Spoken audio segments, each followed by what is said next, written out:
English Rose Fabrics would like to know, they've just had shingles and would like to know if they can use the body tapper to help them. Okay, I would say no, because you've got to be really careful, because the thing about body tapping is it's a percussive technique, okay?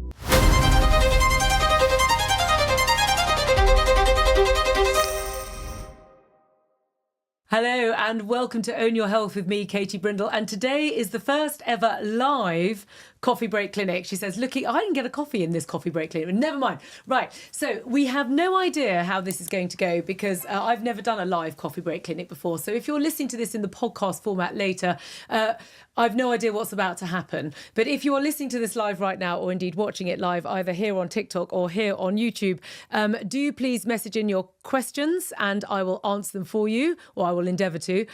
We've already got some questions that have been pre-sent in before. If you're listening to this later, do feel free to add your questions to the comments below and I'll fold them into the next live coffee break clinic. So on the basis that, Vix, do you want to give me a question first? Yeah, okay. So Elena Dunbar says, what do you use a castor oil compress for apart from bloating? Ah, right. Well, castor oil compressing is one of my absolute favourite self-care treatments. I like to call it self-care whilst you sleep, because the thing is that I'm all for ease. And the thing about castor oil compressing is that you can just kind of do it. So the first thing that I do for the castor oil is actually not for bloating. It's for liver. Now, the thing is in Chinese medicine is that the liver has loads of responsibilities and you really need to look after your liver. An unhappy liver equals an unhappy you. The main thing about the liver is it's responsible for detoxifying the blood.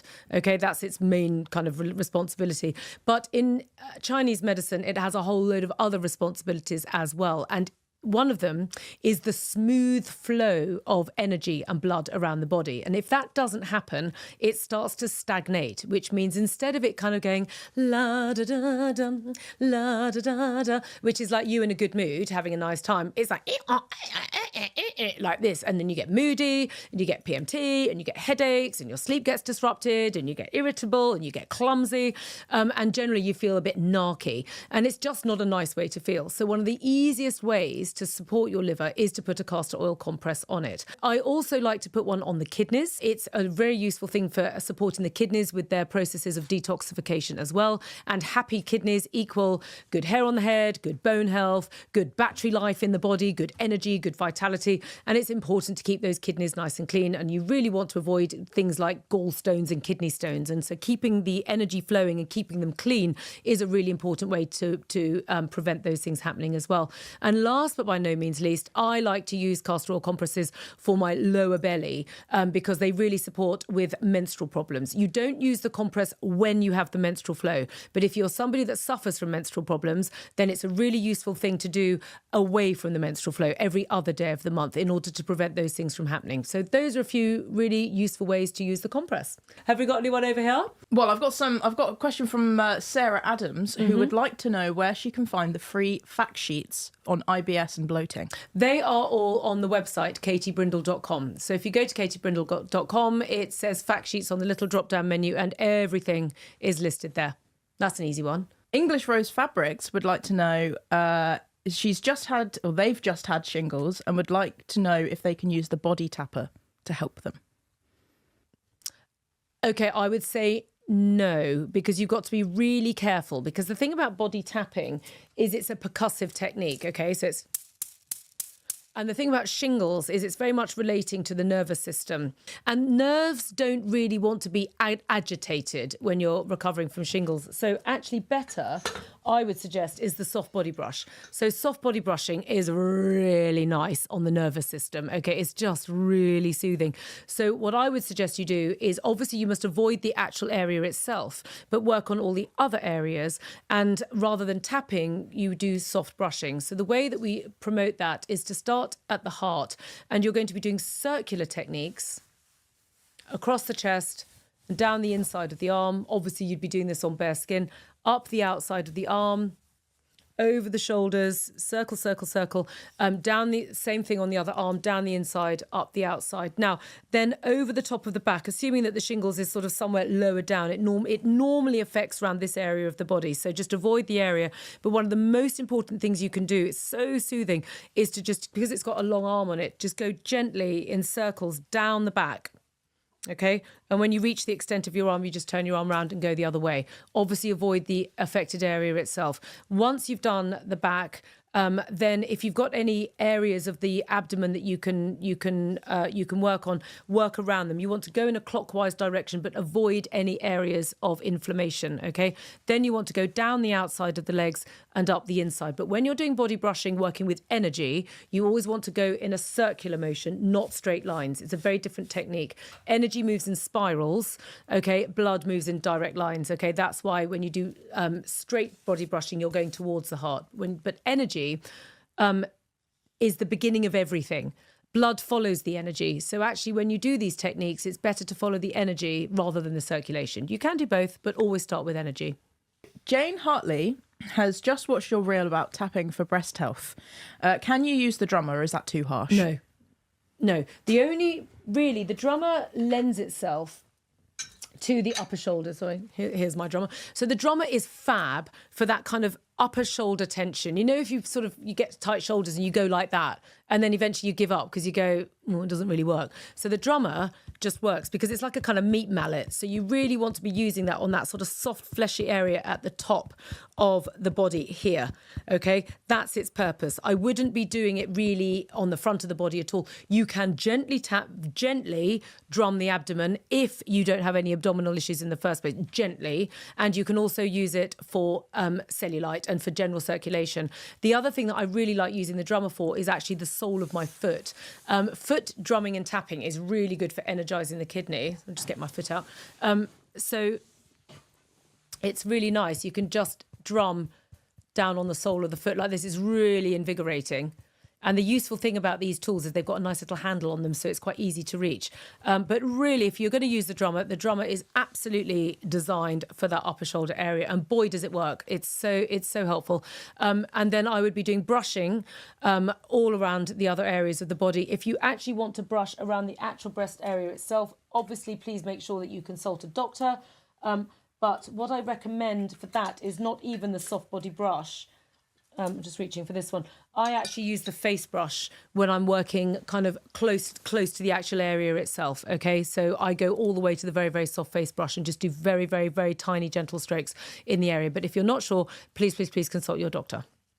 By the way, can I just say we should probably introduce Lisa, shouldn't we? Because those people that are watching live have not seen that we've recorded with Lisa a guest interview. That's true. It's because Lisa and I are such good friends that I assume everyone knows her, which is not the case at all. So Lisa is my guest in the studio today. She is a high vibrational artist, and we met through her art and a charity project where she promoted positivity across a whole variety of different London buses, which was 2 years ago. A project which actually ended up with her being on national television and in the national press several times because it spread so much goodness and positivity around the city.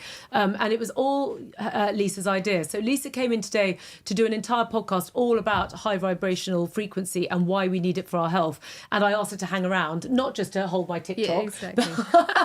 but just to be a fly on the wall and go, oh, this is what happens. Yeah. So she can go home and tell her friends. So Lisa, thank you for supervising my TikTok. Yeah, So what's our good. question? We've got one on YouTube from Cheryl Leon who says, what is the shortest amount of, is it Qigong, sorry, that you should do daily to receive the full benefit, 10, 20 or 30 minutes? Oh, Cheryl, that's a brilliant question. And thank you for joining in, Cheryl. It's so nice to see you. Well, the thing about anything is it's all about consistency. So the key is to decide what is the time frame where you are absolutely going to do it no matter what. And I always suggest that you start small and build. So personally, I am the advocate of the 1 minute miracles, and that we start with a minute and we start with the same kind of concept as brushing your teeth. Okay, so teeth brushing is what, 2 minutes twice a day. So really, we should be adopting that. And that's why I give you 1 minute techniques, which will always be a breathing technique, a Qigong technique, something based with tools like gua sha for your beauty or tapping after you've been in the shower.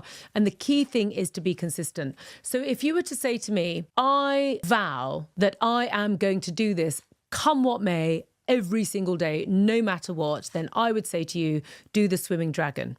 Okay. The swimming dragon is such a lovely Qigong technique. You're standing with your feet basically shoulder width apart or together, depending on what's more comfortable. Put your hands into prayer, and then you're just twisting the body side to side. And it enables you to work with however your body feels. If you're not feeling well, or if you're in a chair or you're in a bed, you can just do this. You can keep the movements, if you've got limited mobility, you can keep the movements very small, and you can go all the way into huge, great movements like this, where you go all the way down and stretch all the way back up. And it is such a catch-all motion. It's really good at enabling the liver to flow smoothly. It's getting the breath into every aspect of the body. It's aligning all of the chakra systems. It's feeding all of the nervous system. It's feeding all of the organs. So it's such a good exercise that I would say to start with, do 1 minute and do that, but do it every day. And if you've done it every single day, no matter what, for 21 days, go to 2 minutes. Okay. And we slowly build up until eventually you reach that pivotal point where you go, actually, in an ideal world, you'd want to be doing a minimum 20 minutes a day. But the key is not to drop a day. Thank you, Chel, for joining. She also says, I love the swimming dragon, off the back of you saying that. I love the swimming dragon. It's my favourite. I do that every single day. That's the one I do. And that was the one that's in my book. And it's the one that I talk about. And it's the one that I teach in my free class, which I do all the time. We have a question on TikTok. Yay! The question is, hi, Katie. This is Miss Lou. Hi, Katie. Any advice on bad stomach cramps, please? I get them even when not on my period. Oh, okay. So largely what I'm hearing here is that you have basically your liver is working in overdrive. So the most important thing is to get a castor oil compress. One of my absolute key self-care tools. They are brilliant. Use the castor oil compress on the liver every single night before you go to bed and leave it on overnight. Do not use it when you have got a period, but outside of the menstrual flow, you can use it on the liver every single night. And then I would also potentially use it as a secondary on the abdomen of the body as well to alleviate the cramps. That's where I would start. Try that first.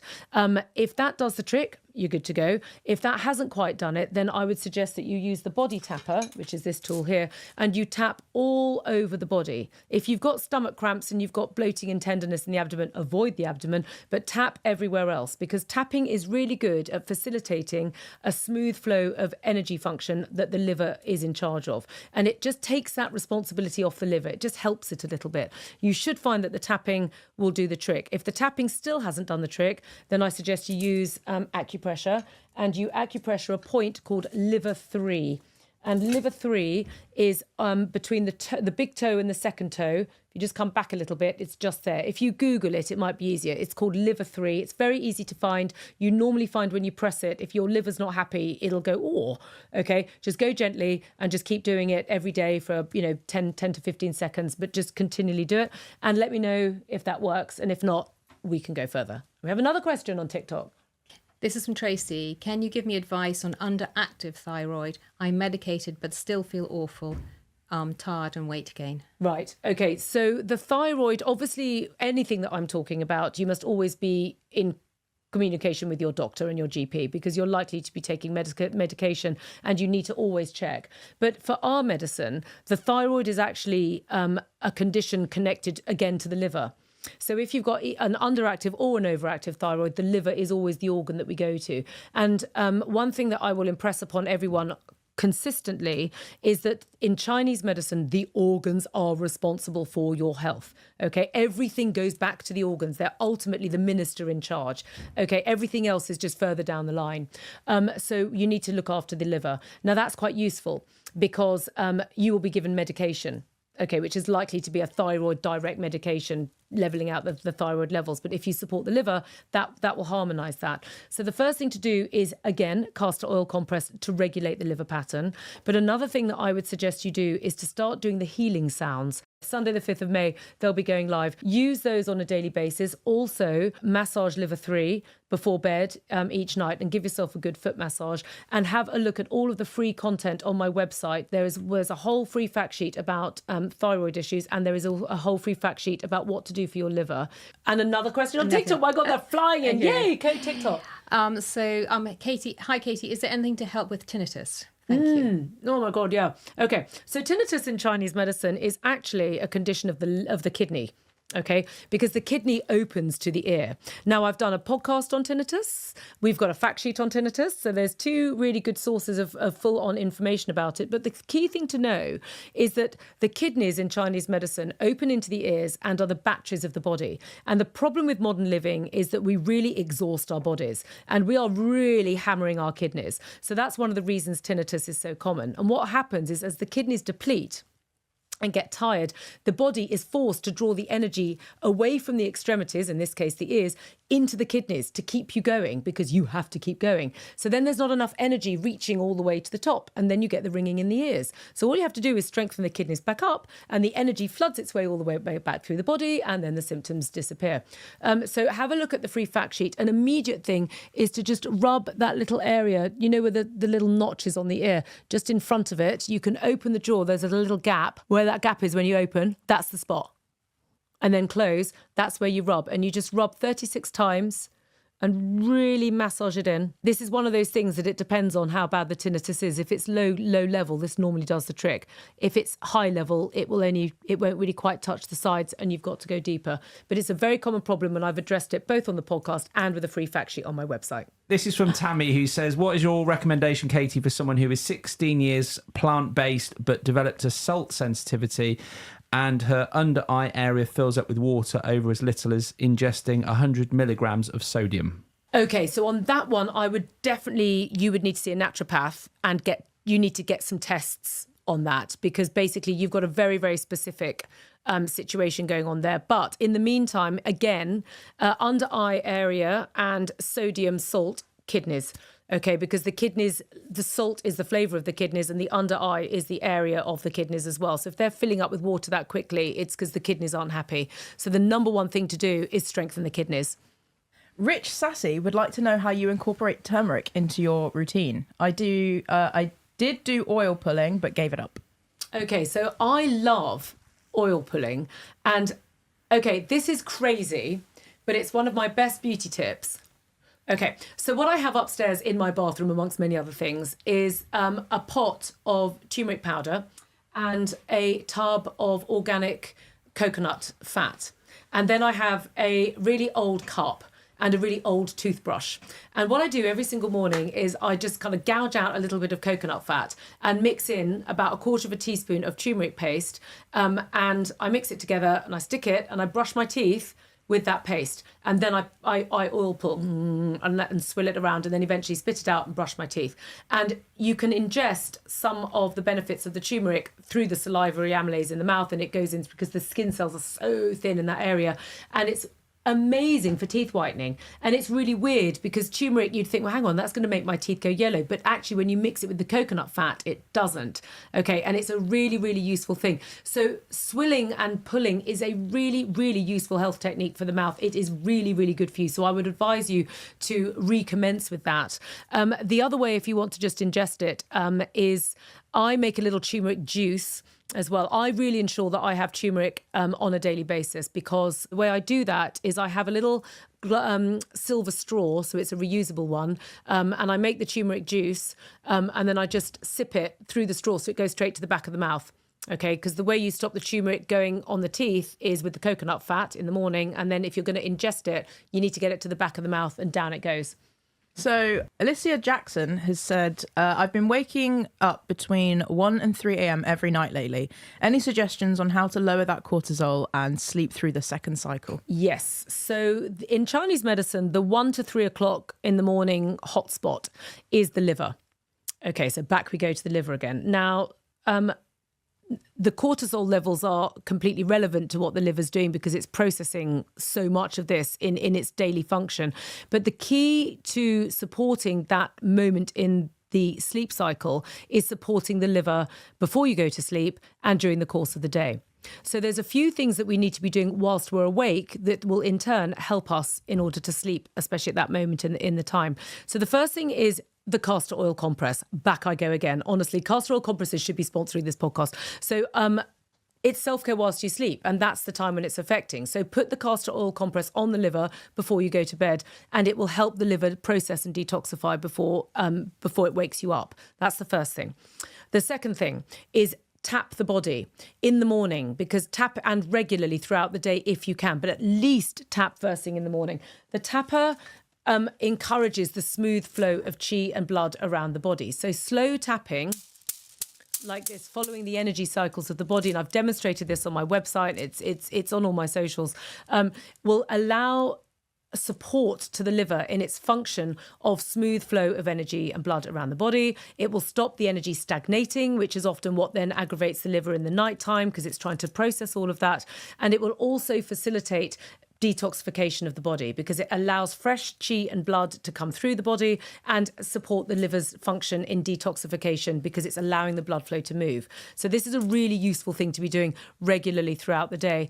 And then before bed, which is a key thing, a key time of day for your self-care, use the body brush, the soft body brush. Use slow spiral movements going across the chest, down the inside of the arm, spiraling up the outside of the arm, down the back. You can turn it round because it's got a long arm, down the outside of the legs, up the inside of the legs, around the abdomen, okay? Because what that's doing is soothing the nervous system. And the liver is also responsible for the nervous system in the body. So by soothing it down, you're relaxing the cortisol levels before bed, you're soothing the liver, you're preparing it for sleep.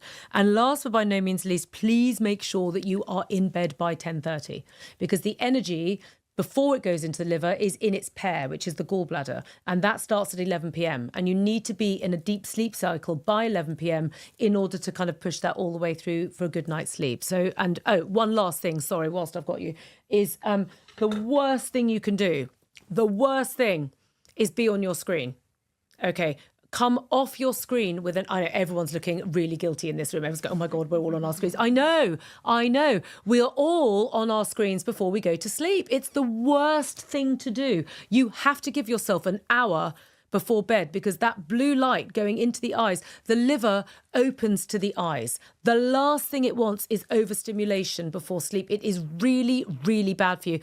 There is an entire chapter, funnily enough. There's this book called the Su Wen, which is basically this ancient 2,000-year-old book, which is kind of the Bible of Chinese medicine, really.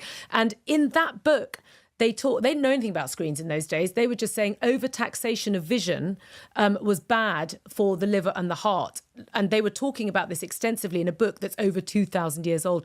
And they were just talking about overlooking at the outside world. They were talking about closing your eyes and looking at the inside world, i.e. meditating, not being on flicking screens and looking at all these images and watching Netflix. It is really bad. So it's something that we as a society need to start adopting, which is put those screens off. Okay, and allow yourself to decompress before you go to sleep. And you will find that is probably I should have started with that actually, is the surefire way to get those cortisol levels down and a good night's sleep. Question. Yes. Hello. Is there anything to help with autism and ADHD symptoms? Oh, yes. Okay. So autism and ADHD, there's actually a whole fact sheet on this on the website because it's getting increasingly common. It is largely connected to the liver and the heart in Chinese medicine, okay? Because basically the heart is feeling agitated and the energy isn't kind of going in these lovely smooth crescendos where it's kind of raising gently and then lowering gently, which is kind of the rhythm of the heart. And also the liver is very much responsible for that condition. So it is very, very important to keep the liver energy running smoothly around the body. Now, because it is a condition of agitation, in that instance, tapping is not such a great idea. We need to do softer self-care. So back to soft body brushing we go, because this soothes the nervous system and it calms the liver and it calms the heart. So you want to be doing lots of circles around the heart, lots of circles over the chest, lots of circles around the abdomen, sweeping down the sides of the body, down the sides here, sweeping down the sides here. You need to do a lot of the rescue breath content that I talk about. Breathing is one of the easiest self-care tools that we can do. It is free and you're going to breathe anyway. So the easiest way to start supporting the body is to put a Gong app on your phone. I like Mindfulness Bell, which I think is fantastic. There are other ones as well. James might get his Gong out in a second and play it, which I think he's about to do. So you can hear this gong that we've got because it's really good. Here we go. Now, it's such a soothing sound. Set that onto your phone to go every hour. Okay, and when you hear that sound, carry on with whatever you're doing. And all you do is you breathe in slowly for 4. You linger at the top of the breath for 4. You breathe out slowly for 4. And you linger at the bottom of the breath for 4. You normally find that gong, it will complete itself in about a minute. And in an ideal world, you would do 3 or 4 of those lovely slow breaths, and it calms both the heart and the liver down, and it helps you function, helps you support. There's a lot more advice on this on the fact sheet on my website. And if it's not up, because it's one that's being changed at the moment, so it may or may not be up there. If you email info@katiebrindle.com, we can send you the content. If you have any more questions, please put them in the comments below. I know it won't be saved on TikTok, but it will be saved over on YouTube. So you feel free to put the comments in the questions below and we'll pull them in for next time. Please do give us a rate on Apple Podcasts and Spotify and leave any comments on TikTok, Instagram and YouTube. Thank you so much for joining.